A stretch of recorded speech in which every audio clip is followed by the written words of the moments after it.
අද අපි ඉගෙන යන්නේ SFT වල තියෙන පළවෙනි පාඩම. මේක ඇවිල්ලා වර්ගඵලය හා පරිමාව. දැන් වර්ගඵලයේ පරිමාව ඔයාලා O level වලදී ඇති වෙන්න ඉගෙනගෙන තියෙනවා. ඉතින් ඒ ඉගෙන ගත්ත ටිකම ඊට වඩා ටිකක් බරපතල විදියට ටිකක් බැරෑරුම් විදියට ඉගෙන ගන්න තමයි මේ යන්නේ. ඉතින් වර්ගඵලය හා පරිමාව කියන්නේ මොකක්ද කියලා ඔයාලා දන්නවද? වර්ගඵලය කියන්නේ සංවෘත තල රූපයක්. සංවෘත තල රූපයක් අත්පත් කරගන්නා ඉඩ ප්‍රමාණයට. මොකක්ද සංවෘත තල රූපයක් අත්පත් කරගන්න ඉඩ ප්‍රමාණයට. මොකක්ද මේ සංවෘත තල රූපයක් කියන්නේ? සංවෘත තල රූපයක් කියන්නේ මෙන්න මේ වගේ එකක්. දැන් බලන්න මේක වෘතයන්නේ. මේ වෘතය සංවෘතයි. සංවෘතයි කියන්නේ එළියට විවෘත වෙලා නැහැ. තේරුණාද? එළියට විවෘත වෙලා නැහැ. හැබැයි අපි මේක මේ විදිහට ඇඳොත් එහෙම මම හිතන්න අපි මෙන්න මේ විදිහට ඇඳොත් වෘතයක්. වෘතයන්නේ මේක එළියට මොකද්ද? එළියට විවෘත වෙලා තියෙන්නේ. හැබැයි මේක එළියට විවෘත වෙලා නැහැ. මේකට කියනවා අපි සංවෘත කියලා. ඉතින් මේ වගේ සංවෘත තල රූපයක් අත්පත් කරගන්න ඉඩ ප්‍රමාණයට අපි කියනවා වර්ගඵලය කියලා. මොකද්ද? වර්ගඵලය කියලා. ඉතින් වර්ගඵලය අපිට හොයන්න තියෙනවා ප්‍රධාන වශයෙන්ම තල රූපවල වගේම ඝන වස්තු වල වර්ගඵලයත් හොයන්න තියෙනවා. ඉතින් ඝන වස්තු ඔයාලා දන්නවා ඝන වස්තු හැදිලා තියෙන්නේ කොහොමද? තල රූප එකතු වෙලා. මොකද තල රූප එකතු වෙලා. ඉතින් අපි ඉස්සරහට හොයන්න යනවා තල රූප වල වගේම ඝන වස්තු වල වර්ගඵලය ගැන. වර්ගඵලය ගැන කතා කරද්දී ඔයාලා දන්න සමචතුරස්‍රය කියන්නේ අපි ඒ දවස්වල ඉඳන්ම දන්න හරි හුරු පුරුදු තල රූපයක්. ඉතින් සමචතුරස්‍රයේ කොහොමද වර්ගඵලය හොයන්නේ? සමචතුරස්‍රයක වර්ගඵලය හොයන්නේ දිග වැඩි කිරීම පළල වලින්. දිග වැඩි කිරීම පළල වලින්. වර්ගඵලය සමාන වෙනවා දිග වැඩි කිරීම පළල. හරි. මේකේ දිග A නම් මේකේ දිගත් A නම් වර්ගඵලයට අපි කියනවා ඒරියා A කියලා කැපිටල් A දානවා. දිග සමානයි A වැඩි කිරීම A. එතකොට වර්ගඵලය දාන්න පුළුවන් අපිට A වර්ග කියලා. හරි. සමචතුරස්‍රයක් ගත්තම සමචතුරස්‍රයේ තියෙන ලක්ෂණ මොනවාද? අපි දන්නවා සමචතුරස්‍රයක් කියන්නේ මේකේ පාද හතරම මොකද්ද? සමානයි. ඒ වගේම කෝණ ඍජු කෝණීය වෙනවා. ඒ කියන්නේ අංශක 90ට තමයි තියෙන්නේ. ඒ වගේම මෙන්න මේ විදිහට විකර්ණ ඇන්දොත් විකර්ණ එකිනෙක සමච්ඡේදනය වෙනවා. විකර්ණ එකිනෙක සමච්ඡේදනය වෙනවා. ඒ වගේම තමයි විකර්ණවල දිග සමාන වෙනවා. විකර්ණවල දිග සමාන වෙනවා. මේ විකර්ණ සමච්ඡේදනයෙන් වෙද්දී හැදෙන මේ කෝණය අංශක 90ක් වෙනවා. මොකද්ද? විකර්ණ සමච්ඡේදනයේදී සෑදෙන්නා වූ කෝණය අංශක 90ක් වෙනවා. තේරුණාද? දැන් ඔයාලා සමචතුරස්‍රය ගැන දැනගන්න ඕනේ ගොඩක් දේවල් දැනගෙන තියෙන්න. හරි. ඊළඟට අපි යමු ඍජු කෝණාශ්‍රය ගැන. ඍජු කෝණාශ්‍රයේ වර්ගඵලය හොයන්නේ කොහොමද? ඒකත් දිග වැඩි කිරීම පළල. හරි. ඇයි මම මේ ඉරි දෙක වෙන විදිහට ගැහුවේ? ඉතින් අපි දන්නවා අපි ගණන්වල ජ්‍යාමිතියේදී අපි ඉරි වලින් තමයි මේකේ සමානකම් පෙන්වන්නේ. ඉතින් මෙතන මේ පාද දෙක අපි කොහොමද දන්නව ඍජු කෝණාශ්‍රයක සම්මුඛ පාද විතරයි සමාන. සම්මුඛ පාද ඉස්සරහා මේ පාදෙට ඉස්සරහා තියෙන පාදේ තමයි සමාන වෙන්නේ. ඒ කියන්නේ මේ පාද දෙක සමානයි මේකට මෙන්න මේ පාදේ සම. තේරුණාද? හරි. අපි මේකේ දිග A නම් පළල B නම් වර්ගඵලය අපි හොයන්නේ කොහොමද? වර්ගඵලය සමාන වෙනවා මොකද්ද? A වැඩි කිරීම B ට. නැත්තම් අපිට දාන්න පුළුවන් A සමානයි AB කියලා. හරි. මේකේ මං ඉස්සෙල්ලත් කිව්වා සම්මුඛ පාද සමානයි. කෝණ ගැන මොකද කියන්න පුළුවන්? සියලුම කෝණ ඍජු කෝණී වේ. මේවා ඍජු කෝණී වේ. තේරුණාද? හරි. එතකොට විකර්ණ දිගින් සමාන වෙනවා. තේරුණාද? විකර්ණ දිගින් සමාන වෙනවා. හරි. දැන් ඔයාලා දන්නවා සමචතුරස්‍රයක වර්ගඵලය හොයන්න වගේම ඍජු කෝණාශ්‍රයක වර්ගඵලය හොයන විදිය. හරි. අපි මේකට අදාළව ගණන් ටිකක් හදමු. පළවෙනි ගාන තියෙනවා දිග 10යි සෙන්ටිමීටර් සහ පළල 6යි සෙන්ටිමීටර් වූ ඍජුකෝණාශ්‍රයක වර්ගඵලය සොයන්න කියලා. මොකද්ද? දිග 10යි සෙන්ටිමීටර් හා පළල 6යි සෙන්ටිමීටර් වූ ඍජුකෝණාශ්‍රයක පළල සොයන්න.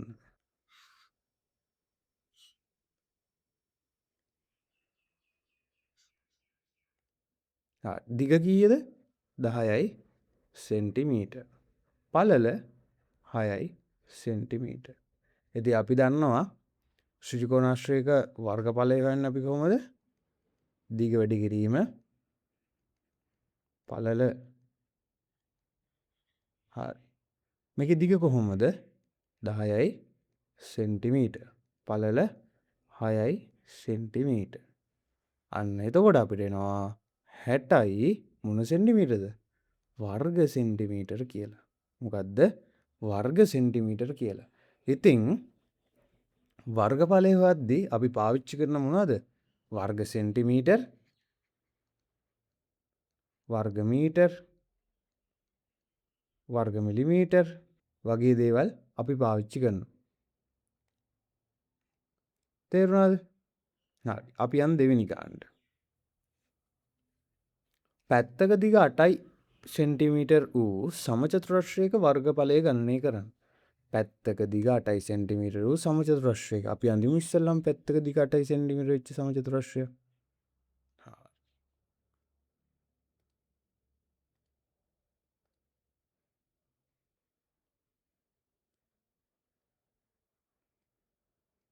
8යි සෙන්ටිමීටර්. කොහොමද සමචතුරස්‍රයේ වර්ගඵලය හොයන්නේ? දිග වැඩි කිරීම පළල. වර්ගඵල සමාන වෙනවා දිග වැඩි කිරීම පළලට. හරි. දිග කොහොමද? 8යි සෙන්ටිමීටර්, පළලත් 8යි සෙන්ටිමීටර්.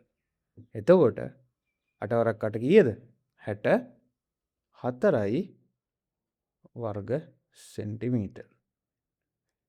දැන් තේරුණාද? හරි. අපි යන් ඊළඟ ගානට. වර්ගඵලය 64ක් වූ සමචතුරස්‍රයක පැත්තක දිග කීයද? අන්න හොඳ ගාන. දැන් කියනවා මෙන්න මේ වගේ සමචතුරස්‍රයක වර්ගඵලය කීයද? වර්ගඵලය සෙන්ටිමීටර් 64යිලු. එතකොට අපි දන්නවා සමචතුරස්‍රයක වර්ගඵලය සමාන වෙනවා මොකද්ද? සිම්පල් A වර්ගයට අපි කලින් හැදුවේ. එතකොට වර්ගඵලය කීයද? 64යි වර්ග සෙන්ටිමීටර්. මේක සමාන වෙනවා A වර්ග වලට. හරි. අපි දැන් තනියේනේ පැත්තක දිගනේ හොයන්න කියන්නේ. ඒ කියන්නේ A තමයි හොයන්න ඕනේ. එතකොට අපි මොකද්ද කරන්නේ? වර්ගමූල දාන. වර්ගමූල දාන. එතකොට මෙතන A එනවා. A සමාන වෙනවා කීයටද? මූල 64 කීයද? අන්න හරි 8යි සෙන්ටිමීටර් වලට. ඊළඟ ගාන තමයි ඍජුකෝණාශ්‍රාකාර කාමරයක දිග 5 මීටර්ද පළල 4 මීටර්ද වේ. එහි පොළොව පිරවීමට අවශ්‍ය ටයිල් වර්ග ඵලය සොයන්නේ. හරි. දැන් මේ කාමරයක් ගැන තමයි අපිට මේ කියලා තියෙන්නේ. මොකද්ද කාමරයක් තියනවලු මේ කාමරේ දිග කීයද? කාමරේ දිග 5 මීටර්ලු.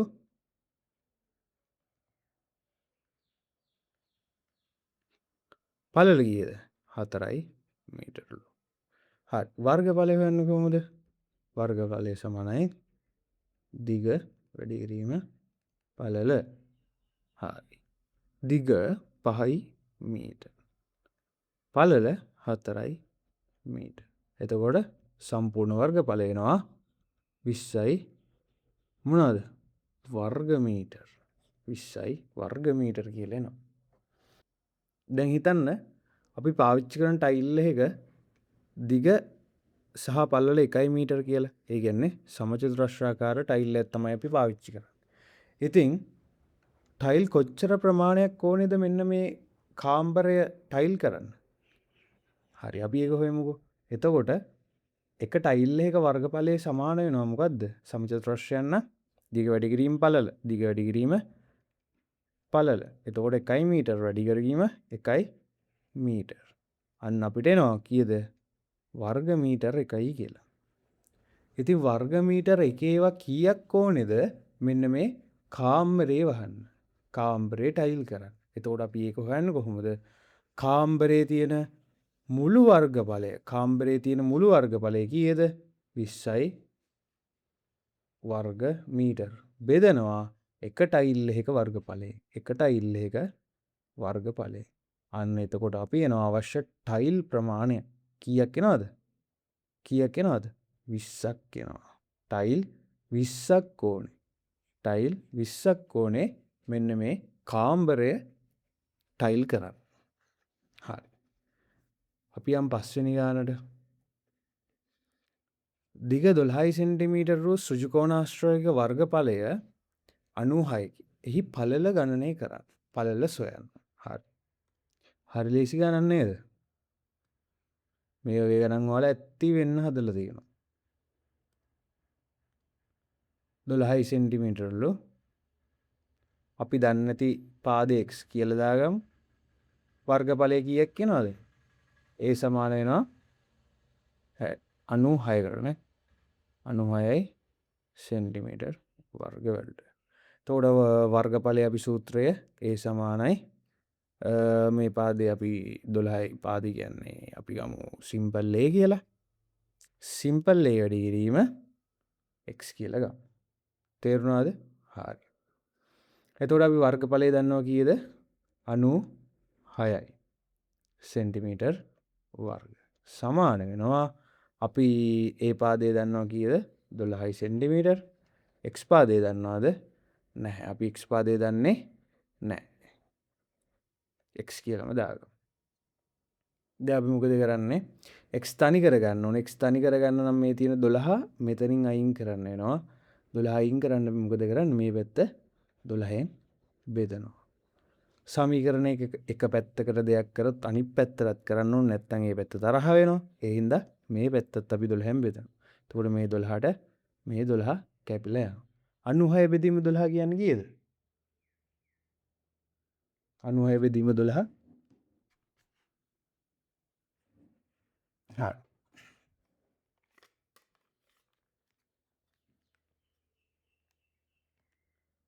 96 බෙදීම 12 කියන්නේ 8යි. 8යි සෙන්ටිමීටර් සමාන වෙනවා මොකටද? x ට. හරි. එතකොට මේ x පාදේ සමාන වෙනවා කීයද? 8යි සෙන්ටිමීටර් වලට. අපි යන් ඊළඟට ගන්න. සමචතුරස්‍රයක වට ප්‍රමාණය සෙන්ටිමීටර් 20යිලු. එහි වර්ගඵලය සොයන්න. සමචතුරස්‍රයක වට ප්‍රමාණය සෙන්ටිමීටර් 20. වට ප්‍රමාණය කියන්නේ මොකද්ද? අන්න හොඳ ප්‍රශ්නයක්. වට ප්‍රමාණය කියන්නේ වර්ගඵලයට නෙමෙයි. වට ප්‍රමාණය කියන්නේ මෙන්න මේකේ වටේ තියෙන දිගට. එතකොට මේකේ එක පාදයක් a නම් මේකේ වට ප්‍රමාණය සමාන වෙනවා මෙන්න මේ පාදවල එකතුවට. එතකොට ඒ වගේ ඒවා කීයක් තියෙනවද? ඒ පාද හතරටම අන්න ඒක තමයි 20යි සෙන්ටිමීටර කියලා කියන්නේ. එතකොට මේ පැත්තේ ඒවා හතරක් තියෙනවා. 4යි a සමානයි 20යි සෙන්ටිමීටර. එතකොට ඒ හොයන්න අපි මොකද කරන්නේ? අන්න මේ පැත්ත 4ෙන් බෙදනවා. මේ පැත්තත් 4ෙන් බෙදනවා. එතකොට ඒ වෙනුවට එන උත්තරයක් කීයද? 5යි සෙන්ටිමීටර කියලා. අන්න අපි දන්නවා මේ එක පාදයක් කීයද? 5යි සෙන්ටිමීටර කියලා. එතකොට අපි වර්ගඵලය හොයන්නේ කොහොමද? සමචතුරස්‍රයක වර්ගඵලය අපි ඉස්සෙල්ලා හැදුවා a සමානයි සිම්පල් a වර්ග කියලා. හරි. අපි දන්නවා ඒ වල දිග කීයද? 5යි සෙන්ටිමීටර කියලා. 5යි සෙන්ටිමීටර වල වර්ගය කීයද? 5 5 25යි මොනවද? වර්ග සෙන්ටිමීටර. තේරුණාද? හරි. නියමයි. අපි 7 වෙනි ගානටත් යන්. ඍජුකෝණාශ්‍රයක දිග එහි පළලමෙන් දෙගුණයකි. පළල 4යි නම් වර්ගඵලය සොයන්න. මොකක්ද කියන්නේ? ඍජුකෝණාශ්‍රයක දිග එහි පළලමෙන් දෙගුණයක්ලු. පළල දෙනවලු 4 සෙන්ටිමීටර් කියලා. හරි. පළල 4 සෙන්ටිමීටරලු. එතකොට දිග පළලමෙන් දෙගුණයක්. පළලමෙන් දෙගුණයක් කියන්නේ මේ 4 දෙකින් ගුණ කරන්න ඕනේ. එතකොට මේ පැත්ත කීයද? 8 සෙන්ටිමීටර්. වර්ගඵලය ගන්න කොහොමද? අපි දන්නවා වර්ගඵලය සමාන වෙනවා දිග වැඩි කිරීම පළලට. හරි. දිග කොහොමද? දිග 8 සෙන්ටිමීටර්, පළල 4 සෙන්ටිමීටර්. 8 වරක් 4 කීයද? 8 වරක් 4 32යි. 32යි වර්ග සෙන්ටිමීටර්.